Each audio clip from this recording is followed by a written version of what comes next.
Female gamete असतो त्याला oogenesis म्हणतो. ठीक आहे. तर oogenesis म्हणजे फिमेल मध्ये आणि स्पर्मॅटोजेनेसिस मेल मध्ये. तर हा टॉपिकही भरपूर आलेला आहे. त्यामुळे तुम्ही काय लिहिणार फॉर्मेशन ऑफ स्पर्म. ठीक आहे. त्याला काय म्हणणार आपण स्पर्मॅटोजेनेसिस म्हणणार. कोणापासून होणार आहे तर जर्मिनल इपिथेलियल ह्या ज्या सेल्स असतात त्याला जर्मिनल सेल्स पासून हा तयार होणार आणि टेस्टिस मध्ये होणार. तर बेसिक सिंपल आहे. डायग्राम महत्वाची आहे. यामध्ये पुन्हा डिस्कस केलं होतं आपण कधी होणार तर प्युबर्टी मध्ये होणार हे बघितलं होतं. त्याला हार्मोन कोण रिस्पॉन्सिबल असणार आहे. त्याचा सर्वात महत्वाचा हार्मोन आहे हा GnRH. त्याला म्हणतात गोनॅडोट्रॉपिक रिलीजिंग हार्मोन. हा हायपोथॅलॅमस मध्ये असणार म्हणजे ब्रेनचा पार्ट असतो हायपोथॅलॅमस. ब्रेनच्या पार्ट मध्ये हा हार्मोन रिलीज होणार. तो हार्मोन FSH ला काय करणार रिलीज करणार. त्याच्यानंतरचा हा GnRH वरनं FSH तयार होणार. तो स्टिम्युलेट होणार आणि हा फॉलिकल स्टिम्युलेटिंग हार्मोन जो आहे मग तो मेल्स मध्ये काय करणार हे जे स्पर्म आहेत ते तयार करण्यासाठी काय करणार मदत करणार. तर मग जे आपण स्पर्मॅटोजेनेसिस म्हणतो त्याला कंट्रोल करणारा हार्मोन कोणता FSH आणि तो कोण कंट्रोल करतो तर हायपोथॅलॅमस आणि तो कोणत्या हार्मोन थ्रू करतो तर GnRH. लक्षात ठेवायचं हायपोथॅलॅमस GnRH FSH पिट्युटरी ग्लॅंड. तर पुढे जाऊ.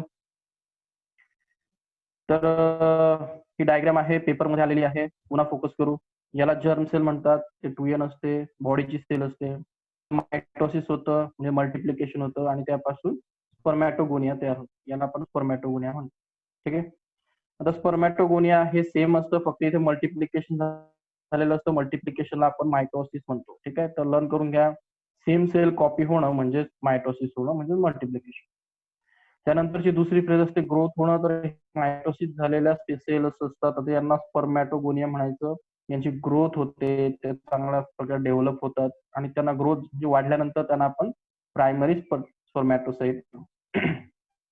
आता प्रायमरी स्पर्मॅटोसाइट झाल्यानंतर त्याची थर्ड ही फर्स्ट फेज झाली मल्टिप्लिकेशन, दुसरी झाली ग्रोथ, तिसरी फेज असते मॅच्युरेशन. तर ही सेल मॅच्युअर होते मध्ये कन्वर्ट होते.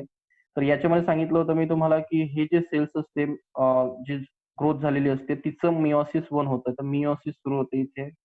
हे मिओसिस आहे मिओसिस 1 होतं. मिओसिस 1 मध्ये काय होतं कधीही मिओसिस 1 मध्ये ही एक सेल जी असते या 2 सेल तयार होतात. ठीक आहे. तर ह्या 2 सेल तयार होतात. ह्या काय असतात ऍन असतात. ठीक आहे. त्याच्या पुन्हा काय तयार होतात त्या मिओसिस 2 पार्ट होतो. त्याचं काय तयार होतात पुन्हा 4 सेल तयार होतात. तर मिओसिस 1 आणि मिओसिस 2. मेल मध्ये मिओसिस 1 मिओसिस 2 हे कुठे होतं हे टेस्टिस मध्येच होतं. ठीक आहे. आणि फिमेल मध्ये सांगितलं होतं की हे युटेरस आहे, हे ओरी आहे. हा युटेरसचा पार्ट आहे. हे फॅलोपियन ट्यूब आहे, ही ओरी आहे. तर इथे मिओसिस 1 मध्ये होतं ओरीमध्ये आणि मिओसिस 1 झाल्यानंतर तो ओव्हम बाहेर पडतो, इथे वेट करतो, इथे स्पर्म आल्यानंतर इथे मिओसिस 2 होतं. लक्षात ठेवायचं फिमेल मध्ये मिओसिस 2 हे कुठे होतं फर्टिलायझेशनच्या वेळेस होतं आणि मिओसिस 1 हे ओव्हरीत होतं. आणि मेल्स मध्ये टेस्टिस मध्येच मिओसिस 1 मिओसिस 2 होतं. आणि हा मिओसिस 1 मिओसिस 2 झाल्यानंतर जे तयार होतं सेल्स त्याला आपण स्पर्मॅटिड्स म्हणतो. आणि स्पर्मॅटिडचं पुन्हा काय होतं थोडंसं चेंजेस होतात त्याच्या सेल्समध्ये त्या वेगळ्या प्रकारे ह्या सेल्स स्वतःला अशा प्रकारे डेव्हलप करतात आणि या अशा प्रकारे डेव्हलप झालेल्या स्ट्रक्चरला आपण स्पर्मॅटोझोआ किंवा स्पर्म म्हणतो. तर स्पर्मॅटिड स्वतःला स्पर्म मध्ये कन्वर्ट करतात त्या प्रोसेसला म्हणायचं स्पर्मिओजिनेस. तर ही डायग्राम आहे सोपी आहे. पेपरमध्ये ही आलेली आहे. पुन्हा विचारलेलं आहे स्पर्मॅटोजिनेसिसही विचारलेलं आहे. गॅमेटोजेनेसिस विचारलं. गॅमेटोजेनेसिस विचारलं तर हे डायग्राम आणि हे लिहायचं.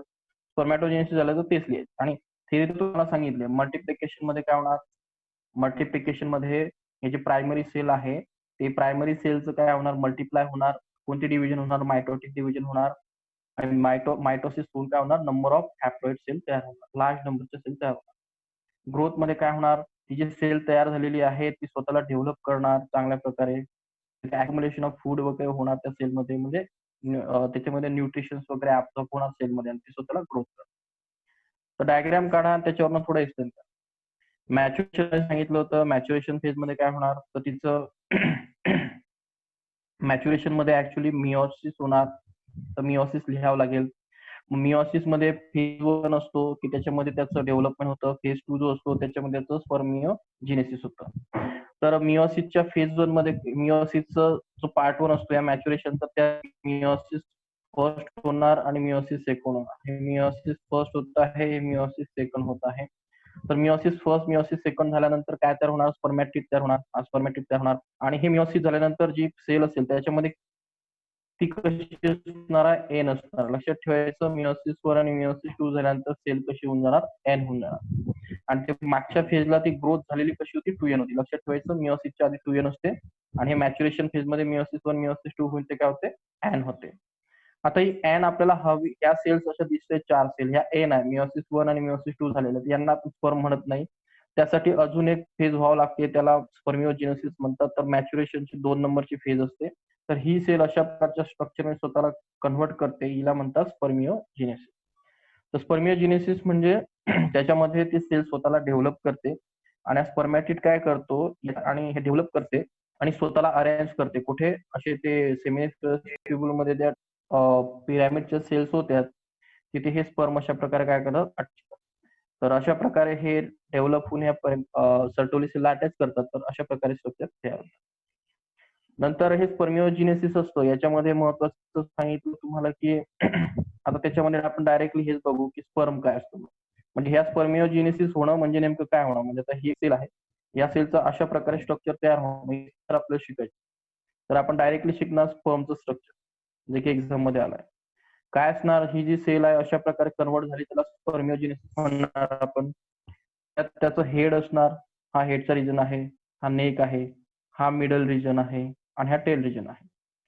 तर फोकस करा, एक्झाम मध्ये आहे भरपूर. टेलला रिजनला हा मेन टेल रिजन आहे आणि हा एंड टेल रिजन आहे. एंड म्हणजे जिथे बघा हिच्या हा जो असा रिजन आहे याच्यामध्ये सायटोप्लाझम असतं.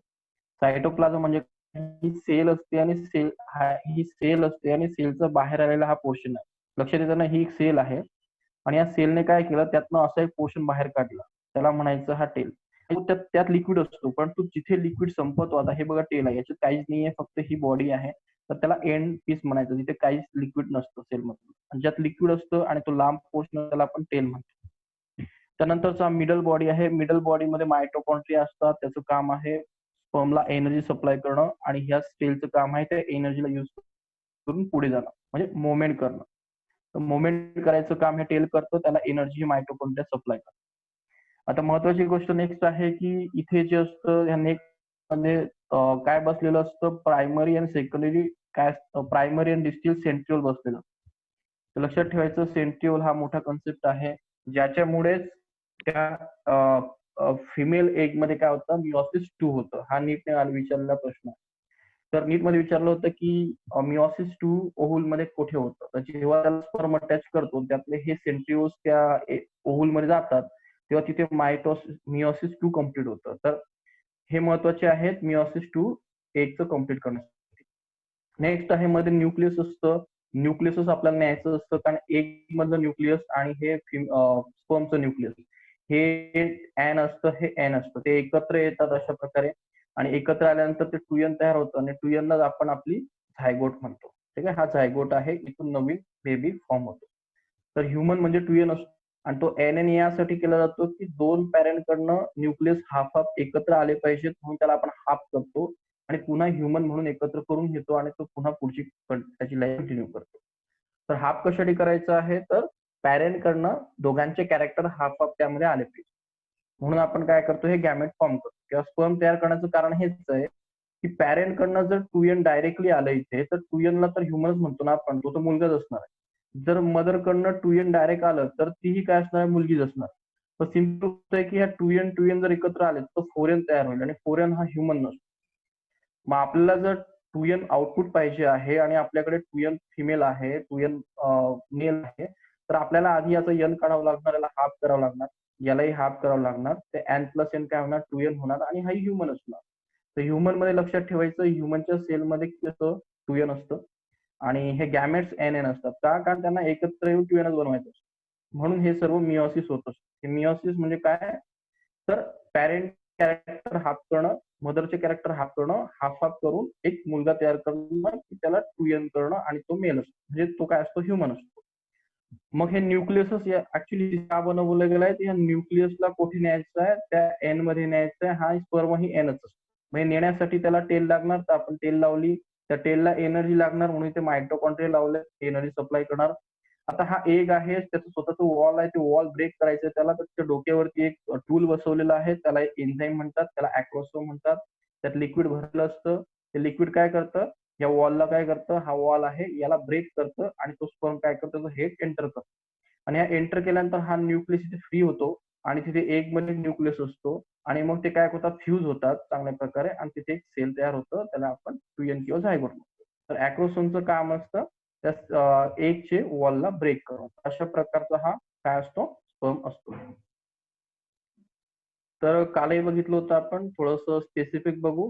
हेड असतं, हेड मध्ये अॅक्रोसोम आणि हे हॅप्लॉइड असतं. स्पर्म ऍक्च्युली हॅप्लॉइडच असतो, त्यात न्यूक्लियस बसलेलं असतं, त्याला न्यूक्लियसच न्यायचं असतं. कनेक्टेड आहात ना रे? हो सर. हॅलो. येस. ओके. हो सर. तर हे बघा, हा स्पर्म जो असतो हा एन म्हणजे लक्षात ठेवायचं हॅप्लॉइड. हॅप्लॉइड असतो एन. आणि हा डोक्याला जो अॅक्रोसोम असतो तो नीटवाल्यांनी लक्षात ठेवा की तो त्या सेलमध्ये कोठून आलेला असतो. म्हणजे नीटवाल्यांनी लक्षात ठेवायचं की सेलमध्ये गॉल्जी बॉडी असतं. आठवतंय का गॉल्जी बॉडी? आदित्य. हो सर. हा, तर सेलमध्ये गॉल्जी बॉडी नावाचा एक ऑर्गन असतो. त्याचं काम असतं की केमिकल्स तयार करणं. मी सांगितलं होतं गॉल्जी बॉडीला केमिकल फॅक्टरी म्हणतात. तर हा गॉल्जी बॉडी केमिकल फॅक्टरी असतो. म्हणजे तो हा अॅक्रोसोम बघा, अॅक्रोसोम मध्ये काय असतात, एन्झाईम असतात. सांगितलं होते काल पाठ करायला. त्याच्यामध्ये काही एन्झाईम्स असतात, हे एन्झाईमचे नाव आहेत, नीटवाल्यांनी तर ते पाठच करायचे. तर हायड्रोलिटिक एन्झाईम असतात, हायड्रोलाइज आणि प्रोटीनेस एन्झाईम्स असतात. हे एन्झाईम्स काय करतात, झोनालायसिन आणि करोना हा जो कोणाचा लेअर असतो, एकचे 2 लेअर्स असतात, यांना काय करतात, ते ब्रेक करण्यासाठी हे एन्झाईम तयार होतात. आणि सेल ही स्पर्म म्हणजे ऍक्च्युली सेल असते. तर सेलचा कोणता पार्ट असतो तो अॅक्रोसोम बनतो, गॉल्जी बॉडी. समजतं? तर सेलमध्ये केमिकल बनवणारा जे फॅक्टरी असतं ते गॉल्जी असतं आणि अॅक्रोसोम मध्ये भरलेले असतात एन्झाईम आणि ते आलेले असतात गॉल्जीकडनं. नेक असतं, नेक मध्ये असतं प्रायमरी आणि सेकंडरी काय असतं, सेंट्रिओल असतं. सेंट्रिओलचं काम मी शिकवलं होतं. ही सेल आहे, सेलमध्ये अशा प्रकारचे 2 सेंट्रिओल असतात. सेंट्रिओल कधी काम करतात? मेंबर सेंट्रिओल सांगितलं होतं, सेंट्रिओलचं काम फक्त एकाच ठिकाणी असतं. काय असतं? बोला, माहिती कोणाला? सेलमध्ये सेंट्रिओलचं काम काय असतं?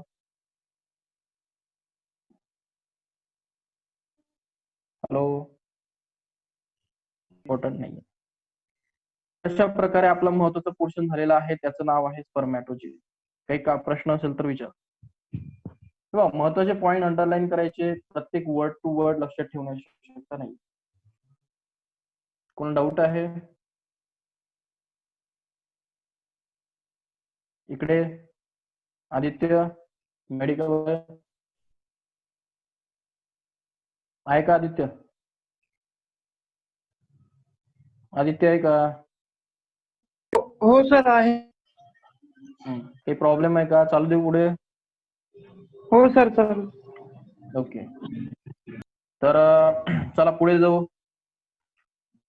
चला पुढे आता आपला आहे नेक्स्ट क्वेश्चन विचारलेला आहे बोर्डने, तो पुन्हा की oogenesis. जसं आपल्या स्पर्मॅटोजेनेसिस आपण कम्प्लीट केलं तसं आता काय करायचं, oogenesis. ऊ म्हणजे माहिती तुम्हाला, एकच्या सेलला oogenesis म्हणतात. आणि स्पर्मॅटोजेनेसिस म्हणजे स्पर्म तयार होण्याला स्पर्मॅटोजेनेसिस आणि फिमेल मध्ये एक तयार व्हायला oogenesis.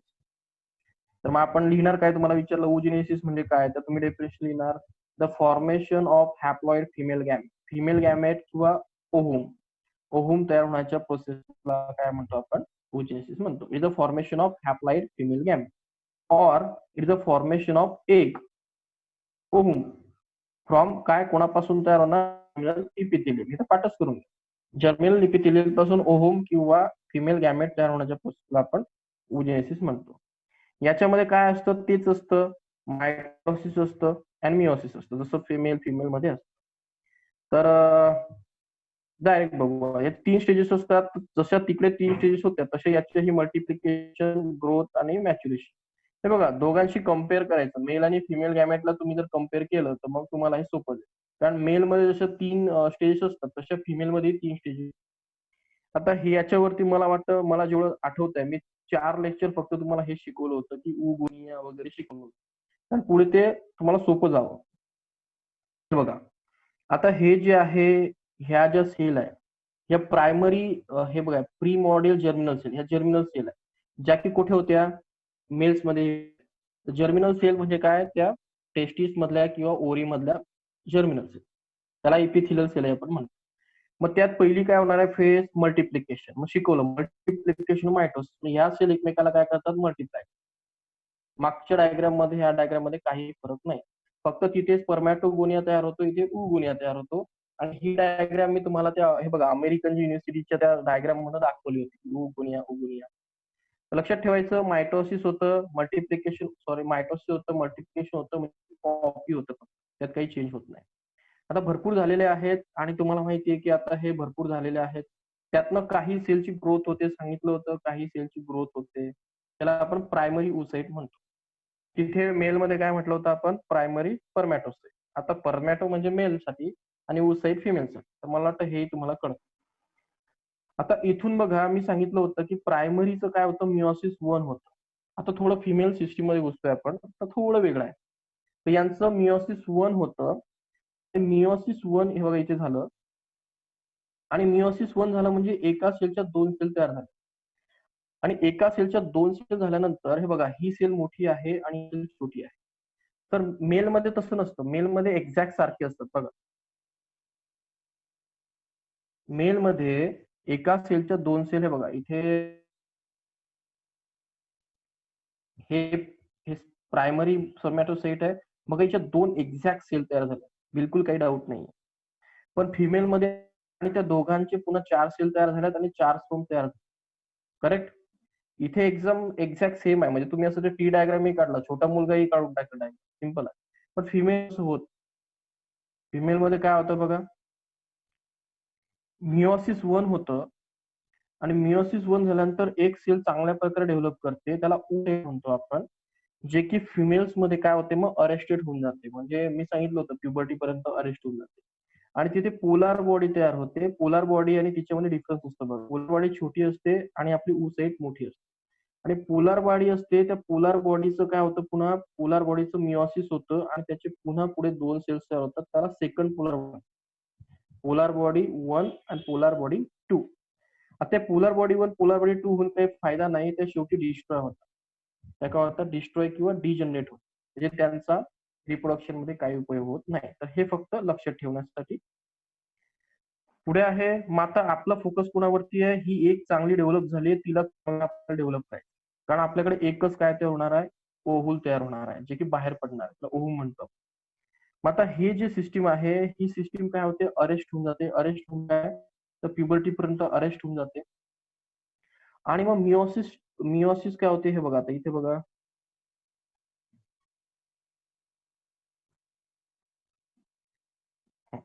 आता मिओसिस 2 होते, हे दिसतं ना मिओसिस 2. आता ह्या सेल पासून पुन्हा एक सेल, एक बॉडी बाहेर निघते. हे कुठे निघते सांगितलं तुम्हाला, कोणी सांगू शकतं का हे कुठे निघली, मिओसिस 2 कुठे झालं, हे संपलं, हे सांगा. हे मिओसिस 2 आता मी इथे म्हणतोय, तर ते कुठे झालं, काही कोणी सांगू शकतं का, म्हणजे आपण कुठे चाललो आहोत.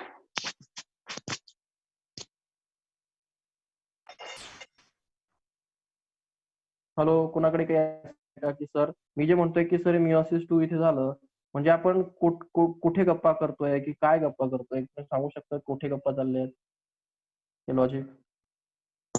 सर मिओसिस 2 स्पर्म आल्यावर होतं. हे बघा, हे जे मिओसिस 2 होणार आहे, तर आपण इथे हे जे मिओसिस 2 होत आहे ना, हे एका सेलच्या 2 सेल, बघा एका सेलच्या 2 सेल, तर ह्या गप्पा होत्या आहेत की फर्टिलायझेशन, म्हणजे हा तो एग आहे, तो इथे वेट करतो आहे स्पर्मचा. तर स्पर्म इथे अटॅच झाल्यानंतर ही प्रोसेस होणार आहे मिओसिस 2. आणि मिओसिस 1 कधी होणार आहे, तर हा मिओसिस 1 होऊन हा तिथे वेट करायला जाणार आहे, तो वेट करायला इथे गेलाय, हा मिओसिस 1 होऊन, आणि हा इथे फर्टिलायझेशन झालेला आहे. आणि हे जे आहे, हे अरेस्टेड फेजचे वरती प्रायमरी ओसाइट वगैरे, हे कुठे आहे, तर हे आहे तिथे प्युबर्टी पर्यंत अरेस्ट झालेला फेज, म्हणजे प्युबर्टी पर्यंत इथे पकडू शकता तुम्ही, मिओसिस 1 थांबलेला आहे. आणि हे जे आहे, हे कुठे गेलेलं आहे, आता स्पर्मच्या वेटिंगला गेलेलं आहे, आणि इथे काय झालेलं आहे, मिओसिस 2 झालेला आहे. ठीक आहे. तर अशा प्रकारे हे ओहम चांगल्या प्रकारे तयार झाले. काही डाऊट आहे? डायग्राम जर तुम्हाला रट्टा मारायची असेल तर एकदम आहे, पण समजून घ्यायला तुम्हाला थोडंसं त्याला डोकं वापरावं लागतं. काय लक्षात ठेवायचं? प्रायमरी सेल पासून ओगोनिया, मल्टिप्लाय, मायटोसिस, त्यातनं एक सेलची ग्रोथ करायची, मागच्या सारखंच आहे. ग्रोथ केल्यानंतर याचे 2 सेल तयार होतात, तर मेल सारखं त्याला कंटिन्यू नाही करायचं. मेल सारखं म्हणायचं, त्याला पोलार बॉडी म्हणायचं, साईडला काढायचं. आणि याला पुन्हा मायटोसिस 2 करायचं, मिओसिस 2, आणि एक चांगली बॉडी काढायची आणि पोलार बॉडी काढायची. हे बघा, मिओसिस 1 झाल्यावरती एक पोलार बॉडी, मिओसिस 2 झाल्यावरती एक पोलार बॉडी. आणि यांचं काय होतं, यांचं डिव्हिजन होतं. तर 4 पोलार बॉडी, हाही नीटने प्रश्न विचारलेला आहे की किती पोलार बॉडी तयार होतात.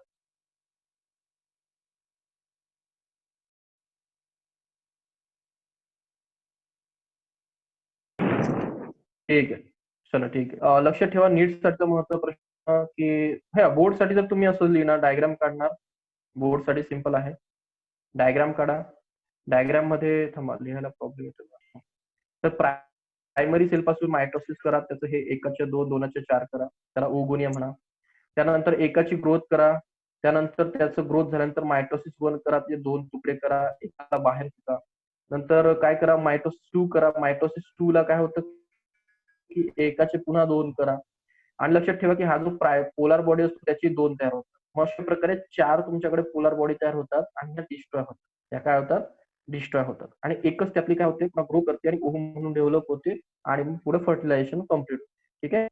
तर याला मॅच्युरेशन म्हणतात. ही मॅच्युरेशन फेज आहे, ती वाढते, याला ग्रोथ म्हणतात. मॅच्युरेशन मध्ये मिओसिस 1, मिओसिस 2 होणार आहे आणि इथे प्रायमरी मध्ये मायटोसिस. तर मेल सारखंच आहे, फक्त इथे पोलार बॉडी तयार होतात.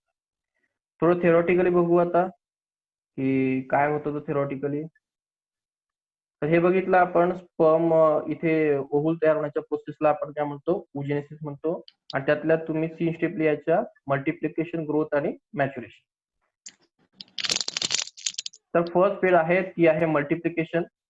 चला मल्टिप्लिकेशन बघा आधी. मल्टिप्लिकेशन मध्ये काय होतं, तर मेल सारखंच आपल्याकडे प्रायमरी जर्मिनल सेल्स असतात, त्यांचं मायटोसिस होतं आणि ते काय करतात, ओगोनियल सेल्स मध्ये कन्वर्ट होतात. ठीक आहे. तर this process completed in embryonic stage. आता ही आणि हाही महत्वाचा प्रश्न आहे की हे कधी होतं, तर ह्युमस मध्ये जेव्हा एम्ब्रिओ तयार होत असतो. एम्ब्रिओ म्हणजे काय, म्हणजे आता मुलगी आहे, मुलगी मम्मीच्या पोटात आहे, तेव्हा तिथे जो तयार होतो तेव्हाच ही मल्टिप्लिकेशन फेज कम्प्लीट होतं. ठीक आहे. मेल्स मध्ये ऍक्च्युली केव्हा होते कम्प्लिशनची, ऍट द एज ऑफ 30. पण फिमेल मध्ये काय होतं, फिमेल मध्ये जेव्हा तो एम्ब्रिओ बॉडी डेव्हलप होत असतो तेव्हाच हे मायटोसिस चालू असतं. समजतंय? तर नीटसाठी भरपूर महत्वाची गोष्ट आहे मल्टिप्लिकेशन फेज. हे जे प्रायमरी सेल्स असतात, या प्रायमरी सेल्स या ओव्हरीच्या, त्यांच्यापासून जे गॅमेट्स तयार होतात, सॉरी डिव्हिजन जे होतं ते एम्ब्रियॉनिक म्हणजे पोटातच होत असतं. आणि ते ह्युमन्स म्हणजे काय, मग त्या फिमेल्सच असतात. डाऊट आहे याच्यामध्ये? हा प्रश्नही मला वाटतं इम्पॉर्टंट आहे, तुम्हाला समजला पाहिजे. तर ही प्रोसेस कोशामध्ये होते, त्यात होते. Next, growth phase. Growth phase मध्ये बघा, सम ओगोनिया, आता त्या काही स्वतःला डेव्हलप करतात चांगल्या प्रकारे, त्यांची साईज वाढवतात, त्यांना आपण प्रायमरी ओसाइट म्हणतो. तर त्याच्यामध्ये सेल्युलर ऑर्गनेल्स म्हणजे endoplasmic, Golgi apparatus, mitochondria, increase number, तर हे काही पार्ट्स या ग्रोथ मध्ये वाढतात. तर नीटवाल्यांनी फोकस करा, हे नीटवाल्यांसाठी फोकस असलं पाहिजे, बाकीचं बोर्डवाल्यांनी काही एवढं लक्ष घेण्याची गरज नाही. तर स्वतःची ग्रोथ वाढवणं म्हणजे याला ग्रोथ फेज म्हणतो.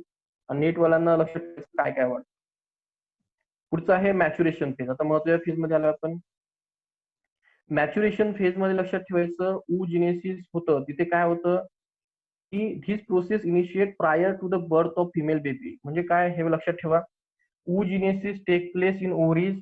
The process is initiate prior to the birth of female baby.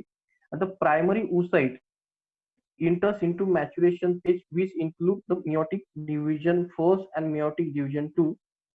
The haploid primary oocyte undergo meiosis 1 reduction division to form 2 haploid daughters. The division is pericular in female as both daughters are haploids. Number of chromosomes. हे बघा, तर पहिलं वाक्य बघू, जास्त वाचण्यात काही अर्थ नाही. तर मेल फिमेल मध्ये हाच डिफरन्स आहे की मॅच्युरेशन फेज आहे, तर त्याच्यामध्ये oogenesis जे होतं हे कशामध्ये होतं, ओव्हरीमध्ये होतं, हे तर माहिती आहे. आणि त्याच्या ज्या प्रोसेस आहेत, तर process initiate prior to the birth of the female, म्हणजे ते मुलगी जन्म घेत नाही तिथूनच हे ओव्हजेनेसिस स्टार्ट झालेलं असतं. आणि प्रायमरी oocyte तिथे डेव्हलप झालेलं असतं. म्हणजे मायटोसिस होतं वरच्या फेजमध्ये आणि ते मायटोसिस कशात जाणार असतं, तर मिओसिस फर्स्ट मध्ये. ठीक आहे, मी सांगितलं होतं ना बर्थ आणि त्याचं प्युबर्टी याच्यामध्ये मिओसिस वन अडकलेलं असतं. ही प्रोसेस चालू असते, मॅच्युरेशन फेज कुठे चालू असते, तर ही बर्थच्या रिलेटेड चालू असते, बिफोर बर्थच सुरू होऊन जाते. प्रायमरी जे oocyte असतात, ज्या दोन असतात, त्यांचं मिओसिस वन आणि मिओसिस टू होतं. डायग्राम मध्ये तुम्हाला दाखवलं आणि पुढे फक्त एक्सप्लेन केलंय की त्यात काय होतं. तर मिओसिस मध्ये माहिती आहे तुम्हाला, मिओसिस मध्ये 2 डॉटर तयार होतात, एका सेलचे 2 डॉटर तयार होतात आणि ते हॅप्लॉइड असतात. हॅप्लॉइड म्हणजे एन एन असतात. ठीक आहे, तर ह्या सेलचे जे 2 डॉटर तयार होतात ते एन एन असतात. एकाला पोलार बॉडी म्हणतो, दुसऱ्याला काय म्हणतो, आपली मेन सेल म्हणतो. ठीक आहे, तर हे काही लक्ष देण्याची गरज नाही. तर याला अनइक्वल डिव्हिजन म्हणतात. फिमेल मध्ये जे डिव्हिजन होतं due to the unequal division of cytoplasm. Unequal division म्हणजे काय, एक सेल ही मोठी राहून जाते आणि एक सेल छोटी राहून जाते. सायटोप्लाझम म्हणजे त्यातलं लिक्विड. तर एका सेलचं लिक्विड मध्ये एक ग्रोथ करते, 2 सेल तयार होतात, पण एक छोटी आणि एक मोठी, याला म्हणायचं अनइक्वल डिव्हिजन ऑफ सायटोप्लाझम. दोघांमध्ये 23 क्रोमोझोम्स असतात. 23 क्रोमोझोम, हे बघा 23 क्रोमोझोम्स म्हणजे लक्षात ठेवायचं एन, आणि 46 जो ह्युमनचा क्रोमोझोम नंबर असतो तो 2n असतो. तर तुम्हाला सांगितलं मी एन का करायचं असतं, कारण दोघांना एकत्र यायचं. तर एन म्हटलं म्हणजे लक्षात ठेवायचं काउंट 23 क्रोमोझोम आणि 2n म्हटलं म्हणजे 46. हे तर माहिती आहे. फक्त इथे लक्षात ठेवा की इक्वल डिव्हिजन सायटोप्लाझमचं होत नाही, एक मोठी सेल एक छोटी सेल. क्रोमोझोम इथे एनच असतात, तिथे एन असतात, म्हणजे साईज छोटी मोठी असते. चला पुढं. आता छोटी जी सेल असते तिला म्हणायचं पोलार बॉडी. तिला काय म्हणायचं, पोलार बॉडी. आणि जी पहिली सेल असते तिला म्हणायचं सेकंडरी oocyte. म्हणजे ह्या सेल पासून प्रायमरी ओगोनिया पासून एक सेकंडरी तयार होते प्रायमरी oocyte पासून, आणि एक तयार काय होते, पोलार बॉडी. तर हिला सेकंडरी oocyte म्हणायचं, हिला पोलार बॉडी म्हणायचं. आणि आपल्याला माहिती आहे सेकंडरी oocyte आता कुठे जाणार आहे, ही आपली ओरी आहे. हे सेकंडरी oocyte इथे चांगली डेव्हलप झालेली आहे. आता ही बाहेर पडणार आहे आणि त्या ट्यूब मध्ये वेटिंग करणार आहे आणि पोलार बॉडी डिस्ट्रॉय होणार आहे. चलो पुढे.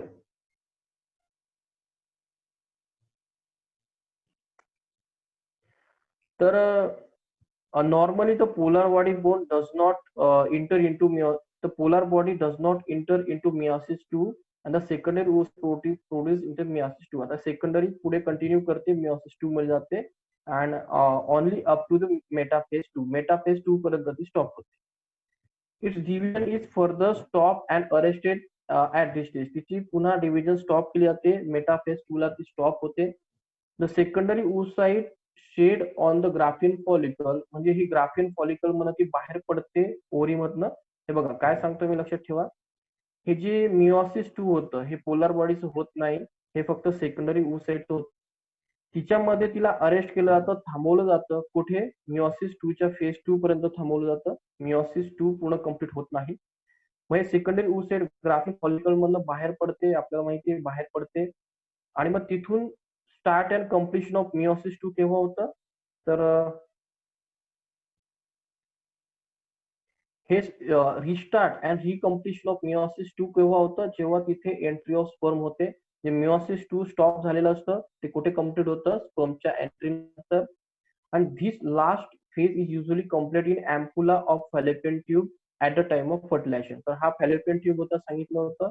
याला इन्फंडिब्युलम म्हणतात, इस्थिमस म्हणतात, आणि हा अँपुला. आठवत आहे का, अँपुला रिजन असतो, हा युटरस, हा इस्थिमस, हा अँपुला, आणि हा इन्फंडिब्युलम. हा मधला जो रिजन असतो तिथे हा सेकंडरी oocyte वेट करत असतो आणि तिथे काय होतं मग, तिथे स्पर्म सोबत अटॅच होऊन मिओसिस 2 कम्प्लीट. तर हाही नीटने विचारलेला प्रश्न. नीटने विचारलं होतं की फर्टिलायझेशन कोणत्या पार्ट मध्ये होतं, तर लक्षात ठेवायचं अँपुला. अँपुला कोणाचा पार्ट असतो, ही जी ट्यूब असते या ट्यूबचा मधला पोर्शन, फॅलोपियन ट्यूब पोर्शनला अँपुला म्हणतात. तर this last phase usually complete. Okay, याला फर्टिलायझेशन म्हणतो आपण. In this division the two unequal daughter cells are form, large is called ovum and smaller is called polar body. आता याच्यामध्ये सांगितलं तुम्हाला की इथे स्पर्म अटॅच झालेला आहे आणि तिथे जे मेन मोठी तयार होते सेल, तिला काय म्हणतात, ओव्हम म्हणतो आपण. माइक ऑफ करा.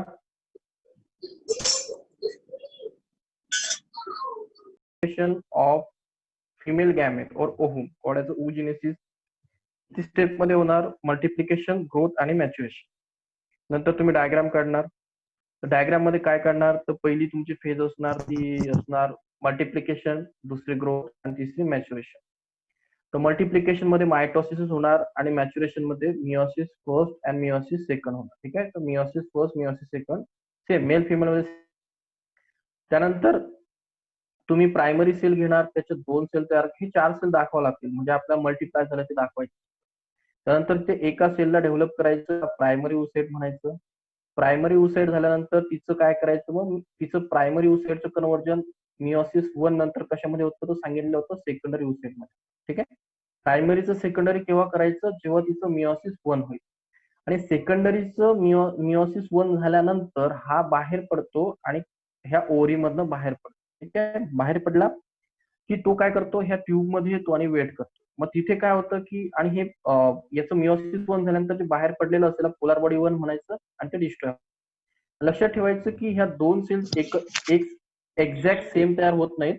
का होत नाही कारण आपल्याला त्या दोघांची आवश्यकता नसते, एकाला डिस्ट्रॉय करायचं असतं म्हणून ही पोलार काय डिस्ट्रॉय होते. त्यानंतर काय होतं की हा सेकंडरी oocyte आता हा ओव्हरी मधनं बाहेर पडला आणि इथे वेट करतो आहे, हे फिमरी आहे आणि इथून हा युटेरस आहे, इथून स्पर्म येणार, अटॅच होणार.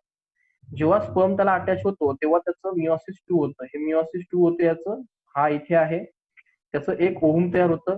आता इथे ह्या ट्यूब मध्ये काय झालं त्याचं ओव्हम तयार झालं कारण मिओसिस 2 झालं आणि तिथे एक पोलार बॉडी तयार होते, तिला सेकंडरी पोलार बॉडी म्हणतात आणि ते डिस्ट्रॉय होते.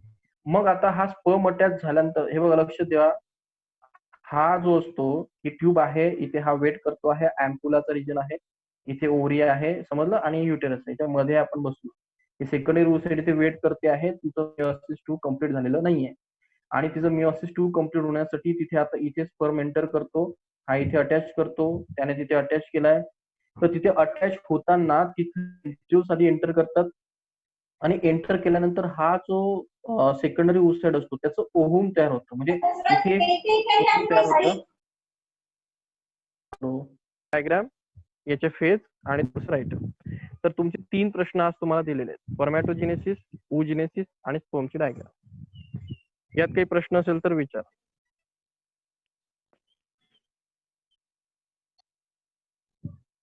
प्रश्न आहेत काही? आजचा होमवर्क सर कळाला? बोला. समजा स्पर्म एंटर झाला अँप्युला मध्ये आणि ओव्ह्युलेशन झालं नाही तर स्पर्मला कोण डिस्ट्रॉय करतं, म्हणजे काय फॅक्टर्स आहेत की जे स्पर्मला डिस्ट्रॉय करतात? हे बघा स्पर्मचं असं असतं की त्याचं ड्युरेशन जे असतं ते 48 आवर पर्यंत तो स्वतःला मेंटेन करू शकतो. म्हणजे पहिली गोष्ट आहे की स्पर्मचं जे ड्युरेशन असतं, जे एनर्जी असतं, त्याला जे फूड असतं ते कोण सप्लाय करतो, तो त्याचा मायटोकॉन्ड्रिया, सर्टोली सेल्स वगैरे करतात. त्यानंतर त्याला जो फॅलोपियन ट्यूब आहे तिथे त्याला असं नरिशमेंट त्याला तिथे बॉडीमध्ये नरिशमेंट मिळत नाही आणि तो स्वतः डिस्ट्रॉय होतो. त्याला जे फॅक्टर्स आहेत, पहिला फॅक्टर आहे की तो स्वतः तसं डिझाईन केलेला आहे की तो 48 आवरच्या वरी तिथे सर्व्हाइव्ह करू शकत नाही कारण त्याला न्यूट्रन्स नाही. तर तो स्वतः डेथ होतो. त्याला असं बाहेरचे फॅक्टर नाहीत की त्याला ते डिस्ट्रॉय करतो. ठीक आहे. तर तो स्वतः डिस्ट्रॉय होतो. कळालं सर. आणि दुसरी गोष्ट की तिथे आता हे बघा सिंपल गोष्ट आहे की स्पर्म असेल तर त्याला डिझाईन केलेलं की तो काही वेळापुढे तिथे सर्व्हाइव्ह झाला पाहिजे. आणि तुम्ही कोणतंही म्हणा, तर आपण आता रोबोट्स बनवतो तर रोबोट्स मध्ये आपण काय करतो तर त्यांना आपण हातपाय लावतो, बॅटरी लावतो. त्याचं स्टोरेज रिसोर्सेस असतात ते लिमिटेड असतात आणि रिसोर्सेस लिमिटेड असण्याचं कारणच आहे की तो काही वेळापर्यंत सर्व्हाइव्ह होतो. तर तो जोपर्यंत सर्व्हाइव्ह करतो पण त्याला म्हणतो की स्पर्मचं ड्युरेशन असतं ते 10-12 घंटे तो सर्व्हाइव्ह झाला पाहिजे. त्याने ते युटेरस मधनं अँपुला पर्यंत डिस्टन्स कॅरी केलं की दॅट्स ऑल, एवढं त्याची एनर्जी पाहिजे. त्यानंतर एनर्जी बिअर करू शकत नाही. किंवा तुम्ही असं भरपूर ऐकलं असेल की काही मेल स्टराइल्स असतात, म्हणजे काय असतात की त्यांच्यामध्ये फर्टिलायझेशन ते करू शकत नाहीत. का करू शकत नाही तर याचा अर्थ स्पर्म जनरेट करू शकत नाही असा अर्थ नाही. काय होतं की ते जे स्पर्म असतात ते त्यांची जी क्वालिटी असते किंवा ते तिथपर्यंत जाऊ शकत नाही. मग तिथे प्रॉब्लेम काय होतो की त्या स्पर्मची जी हेल्दीनेस असतं ते कमी असतं. तर त्याला भरपूर कारण असू शकतात की स्ट्रेस असू शकतं किंवा लाईफस्टाईल भरपूर हॅबिच्युअल झालेत, आता लोक स्ट्रेस भरपूर आहे. तर त्यांचं लाईफस्टाईल, खाणं-पिणं असेल, तर भरपूर अशा गोष्टी आहेत की ऍक्च्युली प्रॉब्लेम आता जो आहे म्हणजे ह्युमन्समध्ये, मेल्समध्ये, तो हा आहे की स्टरलिटी, की म्हणजे मुलगा न होणं वगैरे हे जे प्रॉब्लेम्स असतात, तर हे कोणाशी रिलेटेड जातात की उलट ते स्वतः तिथे जाऊच शकत नाहीये. त्यांचं एक्झिस्टन्सच तिथे मेंटेन होत नाहीये. तर मग ते आपण पुढे बघणार आहोत की त्याच्यावरती मग काय सोल्युशन्स वगैरे आहेत.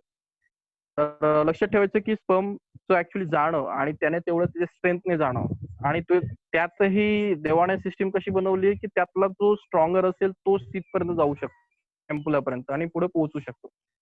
स्ट्रॉंगर असणार स्पर्म त्यामधला तोच जाणार आणि तोच सुरू करणार की जो नेक्स्ट जनरेशन म्हणजे असणार, म्हणजे तो मुलगा असणार, तो स्ट्रॉंगर असणार. तर स्ट्रॉंगरला इन्व्हायरमेंट सपोर्ट करतं आणि तिथे जाणं म्हणजे त्यांच्यासाठी तो एवढे स्पर्म तुम्ही मिलियन्स असतात, एवढे छोटे असतात ते की त्यांच्यासाठी युटेरस म्हणजे एक मोठा ट्रॅक असतो. तर ट्रॅक त्यांना जाणं, भरपूर स्पर्म तिथनं डिस्ट्रॉय होतात. फक्त 4-5 हजारचे स्पर्म असतात तेच अँपुलामध्ये एंटर करतात.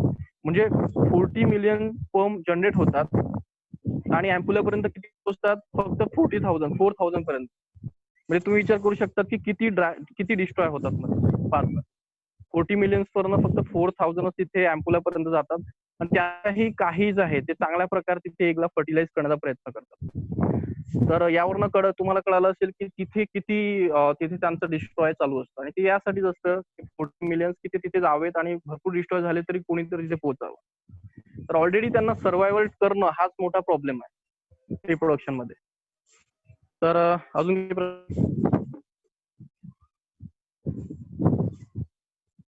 पुढे जायचं. हो सर. आजचा होमवर्क कळाला का? 2 डायग्राम काढायचे आहे, ओजेनेसिस, स्पर्मॅटोजेनेसिस आणि स्पर्मचे. तर आता नेक्स्ट आहे आपल्याकडे महत्वाचा पॉईंट आहे स्ट्रक्चर ऑफ सेकंडरी oocyte. म्हणजे जे मी तुम्हाला डायग्राम दाखवले होते की सेकंडरी oocyte कसं असतं. तर हे बघा, हे सेकंडरी oocyte असतं. तर त्याला आपण ओहू म्हणतो किंवा एग म्हणतो, त्याच्याबद्दल बोलवत आपण. जस्ट स्टार्ट करू आज. महत्वाचा पॉइंट आहे. तर डायग्राम आधी बघू.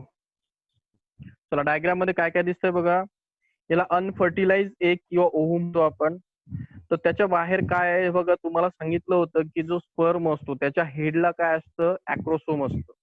आणि त्या अॅक्रोसोम मी काय सांगितलं होतं की तिथे 2 लेयर्स असतात. की तिथे सांगितलं होतं झोना पेल्लुसिडा लेयर असतो आणि कोरोना रेडिएटा लेयर असतो. हे लेयर दिसतंय तुम्हाला. तर हे लेयर ब्रेक केल्याशिवाय तो मध्ये एंटर करू शकतो का? बिलकुल न्यूक्लियस पर्यंत एंटर करू शकत नाही. तर त्याला तिथे एंटर करण्यासाठी त्या स्पर्मला मग त्याला हेड दिलेलं असतं, त्यात काय टाकलेले असतात, एन्झाईम्स टाकलेले असतात. तर हे 2 लेयर त्याला ब्रेक करायचे असतात, पहिली गोष्ट. दुसरी गोष्ट बघू काय काय अजून. नंतर आहे की तिथले जे लेयर्स आहेत, तर पोलार बॉडी बघा, कारण हे सेकंडरी oocyte आहे, तिथे पोलार बॉडी असते. इथे व्हॅन्टिलाईन मेम्ब्रेन असतं, हे मेम्ब्रेनला व्हॅन्टिलाईन मेम्ब्रेन म्हणतात. हे फर्टिलाईन स्पेस असते, याच्यामध्ये गॅप्स असतात. झोना पेल्लुसिडा हा बाहेरचा लेयर असतो आणि व्हेसिकल्स म्हणजे हे छोटे छोटे तेवढे इम्पॉर्टंट नाहीये. आणि पोलार बॉडी आहे तिथे. तर असं मोठं काही इथे दॅट्स ऑल, एवढंच आहे. हे बघा, पोलार बॉडी एका सेल पासून दुसरी सेल आहे. जर्मिनल सेल, झोना पेल्लुसिडा, परव्हिलेंटिलाईन स्पेस आहे. तर हे आपण थेअरीमध्ये करू. फक्त नाव लक्षात ठेवा की व्हेंटिलाईन मेम्ब्रेन काय असतं किंवा परव्हिलेंटिलाईन स्पेस काय असते, लक्षात ठेवा. आपण त्याला थेअरीत कव्हर करू. तर मला वाटतं की मग इथे आपण स्टॉप करू. तर उद्या मग आपण याला कंटिन्यू करू. ठीक आहे. तर डायग्रामही आज बघून ठेवा. आपल्याला उद्या ही डायग्राम, पुन्हा हे काही डायग्राम्स आहेत तर डायग्राम एकदा बघा, त्यांचं कशा प्रकारे झायगोटमध्ये कन्व्हर्जन होतं. तर आपल्याला थोडंसं हे फास्ट संपून टाकायचं इथपर्यंत.